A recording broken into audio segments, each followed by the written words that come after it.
Big boss എന്ന programme ഇന്ന് കുറെ ആൾക്കാർക്ക് ഇഷ്ടമല്ല. ചില ആൾക്കാർ പറയും അയ്യ നീ ബിഗ് ബോസ് ഒക്കെ കാണും, അതിൽ ഭയങ്കര ഡ്രാമയാണ്, അതെല്ലാം സ്ക്രിപ്റ്റഡ് ആണെന്നേ, ചെറിയ ചെറിയ കാര്യത്തിൽ പോലും വെറുതെ ഓവർ റിയാക്ട് ചെയ്ത് എല്ലാ കാര്യത്തിലും ഫൈറ്റ് ചെയ്യും, അങ്ങനെയുള്ള പ്രോഗ്രാം ഒക്കെ ആരെങ്കിലും കാണുമെന്ന്. പക്ഷെ ബിഗ് ബോസിൽ ശരിക്കും എന്താണ് സംഭവിക്കുന്നതെന്ന് നിങ്ങൾക്കൊരു കാര്യം അറിയോ?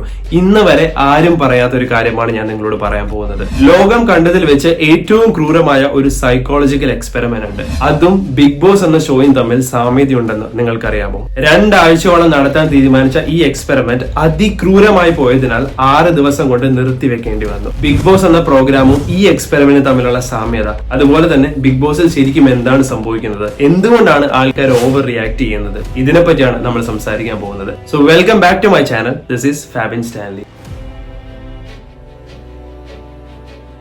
സോ ഞാൻ ആദ്യം തന്നെ നിങ്ങൾക്ക് ഈ എക്സ്പെരിമെന്റിനെ പറ്റി പറഞ്ഞു തരാം. അതിനുശേഷം ബിഗ് ബോസുമായുള്ള സാമ്യം ഞാൻ പറഞ്ഞുതരാം. സോ ഞാൻ ഈ കഥ പറയുന്ന സമയത്ത് തന്നെ നിങ്ങൾക്ക് ബിഗ് ബോസ് ആയിട്ടുള്ള സാമ്യത എന്തെങ്കിലും തോന്നുകയാണെങ്കിൽ പോസ് ചെയ്തിട്ട് നിങ്ങൾ കമന്റ് ചെയ്യണം. അതിനുശേഷം ഞാൻ പറയുന്നത് കേൾക്കുക. 1971 സ്റ്റാൻഫോർഡ് യൂണിവേഴ്സിറ്റിയിലാണ് ഇത് സംഭവിക്കുന്നത്. ഫിലിപ്പ് സിംബാഡോയും അയാളുടെ കൊളീഗ്സും കൂടിയാണ് ഈ റിസർച്ച് നടത്താൻ തീരുമാനിക്കുന്നത്. അതായത് ഒരു ജയിൽ സാഹചര്യത്തിൽ ആൾക്കാർ എങ്ങനെ പെരുമാറും, അധികാരത്തോടുള്ള ആൾക്കാരുടെ അപ്രോച്ച് എന്താണ്, ഇങ്ങനെയുള്ള കാര്യങ്ങളെ പറ്റി പഠിക്കാൻ വേണ്ടിയാണ് അവർ ഈ എക്സ്പെരിമെന്റ് ചെയ്യാൻ തീരുമാനിച്ചത്.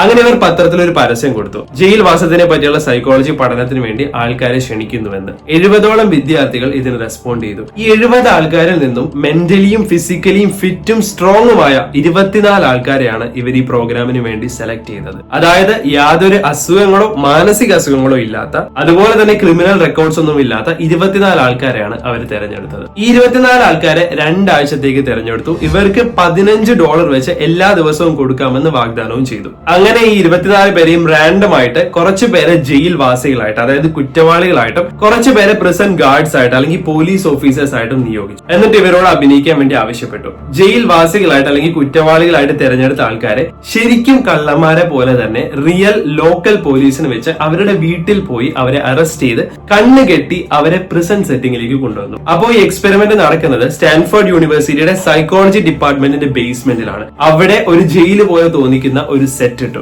ആ സെറ്റിലാണ് ഇവർ ഈ എക്സ്പെരിമെന്റ് നടത്തിയത്. ഈ സെറ്റിലേക്കാണ് കള്ളന്മാരെ തെരഞ്ഞെടുത്ത ആൾക്കാരെ കണ്ണുകൂട്ടി കൊണ്ടുവരുന്നത്. പോലീസ് ഓഫീസേഴ്സായി നിയോഗിച്ച ആൾക്കാർക്ക് അവരുടെ യൂണിഫോം കൊടുക്കുകയും സൺ ഗ്ലാസസ് കൊടുക്കുകയും ചെയ്തു. കാരണം ഐ കോണ്ടാക്ട് ഉണ്ടായി അവർക്ക് ജയിൽവാസികളോട് അനുകമ്പ തോന്നാണ്ടിരിക്കാൻ വേണ്ടിയാണ് ഇങ്ങനെ ചെയ്തത്. പോലീസായി നിയോഗിക്കപ്പെട്ട ആൾക്കാരോട് പറഞ്ഞു, നിങ്ങൾക്ക് ജയിൽവാസികളോട് അല്ലെങ്കിൽ കുറ്റവാളികളോട് എങ്ങനെ വേണമെങ്കിലും പെരുമാറാം, പക്ഷേ ഫിസിക്കൽ അബ്യൂസ് പാടില്ല, ഒരു കാരണവശാലും അവർ ഉപദ്രവിക്കാൻ പാടില്ല എന്നുള്ള നിയമവും കൊടുത്തു. ജയിൽവാസികൾ 24 മണിക്കൂറും ജയിലിനുള്ളിൽ തന്നെ കഴിയണമെന്നും പോലീസായിട്ട് അഭിനയിക്കുന്ന ആൾക്കാർക്ക് 8 മണിക്കൂർ ഷിഫ്റ്റുമാണ് കൊടുത്തത്. കുറ്റവാളികളായ ആൾക്കാർക്ക് ജയിൽവാസികൾ ധരിക്കുന്ന യൂണിഫോമും അതുപോലെ തന്നെ കാലിൽ ചങ്ങലയും ഉണ്ടായിരുന്നു. ഇവരെ 24 മണിക്കൂറും നിരീക്ഷിക്കാൻ വേണ്ടി ക്യാമറയും മൈക്കും അവിടെ ഉണ്ടായിരുന്നു. ആദ്യത്തെ ദിവസം ഒരു എക്സ്പെരിമെന്റ് പോലെ പോയെങ്കിലും അന്ന് രാത്രി പോലീസായിട്ട് നിയോഗിക്കപ്പെട്ട ആൾക്കാർ കുറ്റവാളികളായി അഭിനയിക്കുന്ന ആൾക്കാരെ മെന്റലി ടോർച്ചർ ചെയ്യാൻ വേണ്ടി അവർ ഉറങ്ങുന്ന സമയത്ത് അവരെ ശല്യപ്പെടുത്തി, വിസിൽ അടിക്കാൻ തുടങ്ങി, ഉറക്കത്തിൽ നിന്ന് എഴുന്നേൽപ്പിക്കാൻ തുടങ്ങി, ഇങ്ങനെ അവരെ മാനസികമായി ഡിസ്റ്റർബ് ചെയ്യാൻ തുടങ്ങി. രണ്ടാമത്തെ ദിവസമായപ്പോൾ കുറച്ച് കുറ്റവാളികളായി അഭിനയിക്കുന്ന ആൾക്കാർ പ്രതികരിക്കാൻ തുടങ്ങി.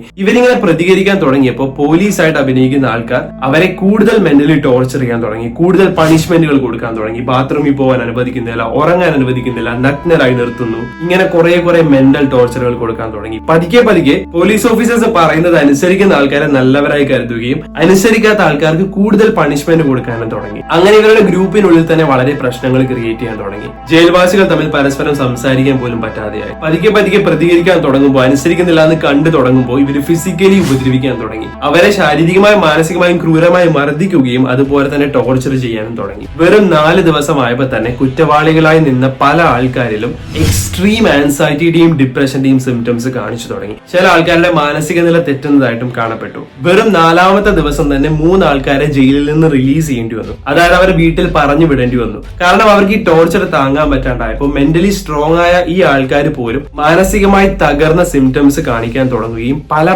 ചേഷ്ടകൾ കാണിക്കാൻ തുടങ്ങുകയും ചെയ്തു. സോ കയ്യിൽ നിന്ന് പോകുമെന്ന് പേടിച്ച് അവരെ പറഞ്ഞു വിടുകയാണ് ചെയ്തത്. പിന്നീട് ഇത് തുടർന്നപ്പോഴും ഇവർ അഭിനയിക്കുകയാണെന്നുള്ള കാര്യം ഇവർ മറന്നുപോയി. ഇവർ റിയൽ ആയിട്ട് പോലീസ് ഓഫീസേഴ്സിനെ പോലെ ബിഹേവ് ചെയ്യുകയും അതുപോലെ തന്നെ കുറ്റവാളികളായ ആൾക്കാർ കുറ്റവാളികളായി ബിഹേവ് ചെയ്യുന്നതായിട്ടും കാണപ്പെട്ടു.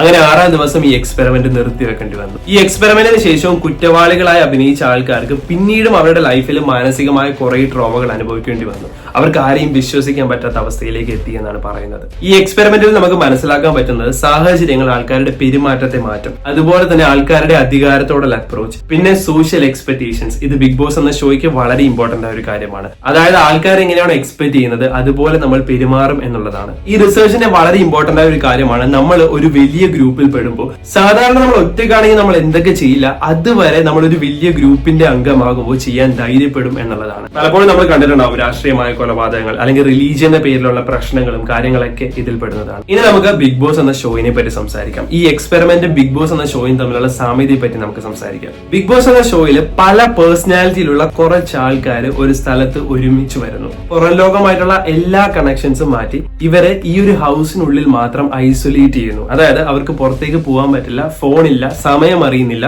ഇങ്ങനെയുള്ള ഒരു സാഹചര്യത്തിലേക്ക് അവരെ ആക്കുന്നു. സോ ഒരു 100 ദിവസത്തേക്ക് അവരുടെ ലോകം എന്ന് പറയുന്നത് ആ ഹൗസ് ആണ്. ഇനി ഞാൻ ആദ്യം പറഞ്ഞതുപോലെ തന്നെ സോഷ്യൽ എക്സ്പെക്ടേഷൻസ്.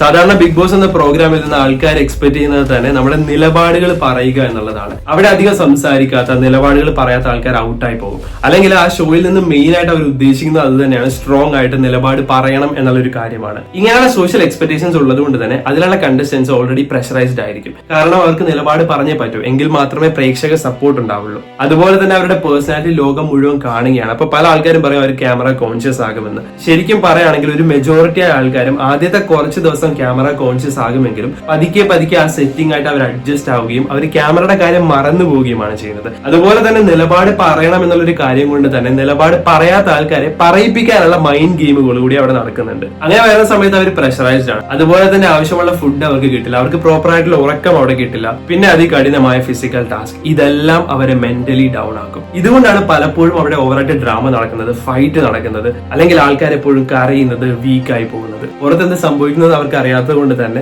എങ്ങനെ പോകണം എന്നുള്ള കാര്യത്തിൽ അവർ കൺഫ്യൂസ്ഡ് ആയിരിക്കും. പല ആൾക്കാരും പറയുന്ന കാര്യത്തിൽ അവർ ഇൻഫ്ലുവൻസ്ഡ് ആകാം. ഇങ്ങനെയെല്ലാം വരുമ്പോൾ തന്നെ അവർ മാനസികമായിട്ട് കുറെ വീക്ക് ആകാനുള്ള ചാൻസ് കൂടുതലാണ്. അങ്ങനെ വരുമ്പോൾ അവരുടെ ബിഹേവിയറിൽ കുറെ ചേഞ്ച് വരും. നേരത്തെ പ്രസന്റ് എക്സ്പെരിമെന്റ് പറഞ്ഞതുപോലെ തന്നെ പോലീസ് ഓഫീസേഴ്സ് ആയ ആൾക്കാർ പോലീസ് ഓഫീസേഴ്സ് ആകാൻ ശ്രമിക്കുകയും കള്ളന്മാരായി നിന്ന ആൾക്കാർ കള്ളന്മാരാകാൻ ശ്രമിക്കുകയും ചെയ്തു. അവർ അഭിനയിക്കാണെന്നുള്ള കാര്യം വരെ അവർ മറന്നുപോയി എന്നുള്ളതാണ്. ആൻഡ് ഈ എക്സ്പെരിമെന്റ് നടത്തിയ ആൾ പോലും പറയുന്നത് ഇങ്ങനെയുള്ള സെറ്റിലേക്ക് ആൾക്കാർ വരുന്ന സമയത്ത് ചിലപ്പോൾ സാധാരണ ലൈഫിൽ അവർ പെരുമാറുന്ന ബിഹേവിയർ ആയിരിക്കില്ല ഇങ്ങനെ ഒരു സെറ്റിംഗിലേക്ക് വരുമ്പോൾ അവർ പെരുമാറുന്നത്. സോ ബിഗ് ബോസിലേക്ക് വരുമ്പോഴും ഇങ്ങനെയുള്ള ബിഹേവിയർ ഷിഫ്റ്റുകൾ നമുക്ക് കാണാൻ പറ്റുന്നതാണ്. സോ ഇതിനെപ്പറ്റി നിങ്ങളുടെ അഭിപ്രായം എന്താണ്? എന്തായാലും ഞാൻ ബിഗ് ബോസ് എന്ന ഷോ കാണുന്ന ഒരാളാണ്. ആൻഡ് എനിക്ക് പേഴ്സണലി ഈ ഷോ എന്ന് പറയുന്നത് കുറെ പേഴ്സണാലിറ്റിയെ പറ്റി പഠിക്കാൻ പറ്റുന്ന ഒരു ഷോയാണ്. പല ആൾക്കാരും ഈ മെന്റൽ ടോർച്ചർ വരുമ്പോൾ അല്ലെങ്കിൽ ഈ പ്രഷർ വരുമ്പോൾ അല്ലെങ്കിൽ ഈ മൈൻഡ് ഗെയിമിന്റെ സമയത്ത് അവർ എങ്ങനെ ബിഹേവ് ചെയ്യുന്നു, അവരുടെ ഒപ്പീനിയൻസ് എങ്ങനെ അവർ പറയാൻ ശ്രമിക്കുന്നു, ഇങ്ങനെയുള്ള കുറെ കാര്യങ്ങൾ പഠിക്കാനുള്ള ഒരു ഓപ്പർച്യൂണിറ്റി ആയിട്ടാണ് ഞാൻ ബിഗ് ബോസ് എന്ന ഷോയെ കാണുന്നത്. സോ നിങ്ങളുടെ അഭിപ്രായം എന്താണെന്നുള്ളത് നിങ്ങൾ കമന്റ് ചെയ്യുക. അതുപോലെ തന്നെ നിങ്ങൾ ചാനൽ സബ്സ്ക്രൈബ് ചെയ്തിട്ടില്ലെങ്കിൽ എന്തായാലും നിങ്ങൾ ചാനൽ സബ്സ്ക്രൈബ് ചെയ്യുക. ഇനിയും കുറെ സൈക്കോളജി റിലേറ്റഡ് ആയിട്ടുള്ള വീഡിയോ ആയിട്ട് ഞാൻ വരുന്നതായിരിക്കും.